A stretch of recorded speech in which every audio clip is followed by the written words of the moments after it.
एक छोटे से गांव में एक गरीब हलवाई रहता था जिसका नाम अकरम था। अकरम बचपन से ही मिठाई बनाने का माहिर था।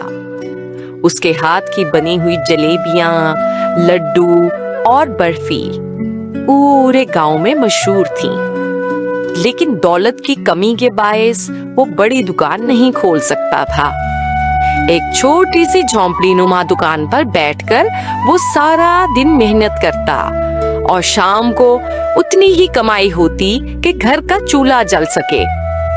अकरम के पास दुनिया की आसाइशें नहीं थीं, लेकिन उसके पास एक अनमोल दौलत थी, ईमानदारी और कनात। वो हमेशा कहता था, ईमानदारी और मेहनत से जो मिलता है वही सच्चा सुख है। एक दिन सुबह सवेरे अकरम अपनी दुकान के पास झाड़ू लगा रहा था कि अचानक उसकी नजर एक चमकती हुई चीज पर पड़ी। उसने करीब जाकर देखा तो वो सोने की एक भारी ईंट थी। अकरम के दिल की धड़कन तेज हो गई। उसने कभी ख्वाब में भी इतनी बड़ी दौलत नहीं देखी थी। लम्हा भर के लिए उसके जहन में ख्याल आया कि अगर ये ईंट उसकी हो जाए तो वो कितनी बड़ी दुकान बना सकता है, बीवी बच्चों के ख्वाब पूरे कर सकता है और शायद गांव का सबसे अमीर आदमी बन जाए। लेकिन अगले ही लम्हे उसने अपने ज़मीर की आवाज सुनी। ये ईंट तुम्हारी नहीं है अकरम, ये किसी का गुमशुदा माल है। अकरम ने गहरी सांस ली और फैसला किया कि वो इस ईंट के मालिक को तलाश करेगा।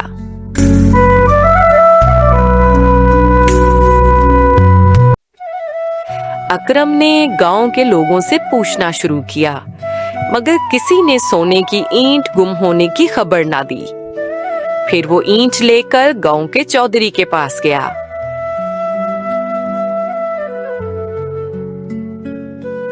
और सारी बात बताई। चौधरी ने हैरत से कहा, अकरम, ये तो बड़ी दौलत है।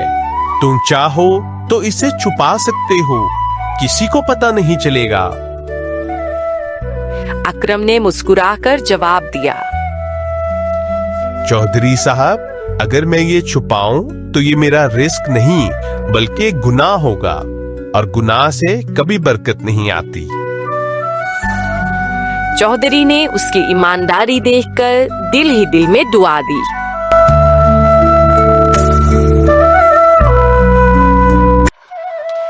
दो दिन बाद खबर मिली कि शहर के एक ताजर की ईंट रास्ते में गिर गई थी। वो ताजर बहुत परेशान था और ऐलान कर रहा था कि जो उसकी सोने की ईंट वापस करेगा उसे बड़ा इनाम दिया जाएगा। अकरम ने फौरन वो ईंट ताजर के हवाले कर दी। ताजर की आंखों में खुशी के आंसू आ गए। उसने अकरम को एक थैली भरकर सोने के सिक्के देने चाहे, मगर अकरम ने अदब से इनकार कर दिया और कहा, ये आपकी अमानत थी, मैंने सिर्फ आपको वापस दी है, इसमें मेरा क्या हक।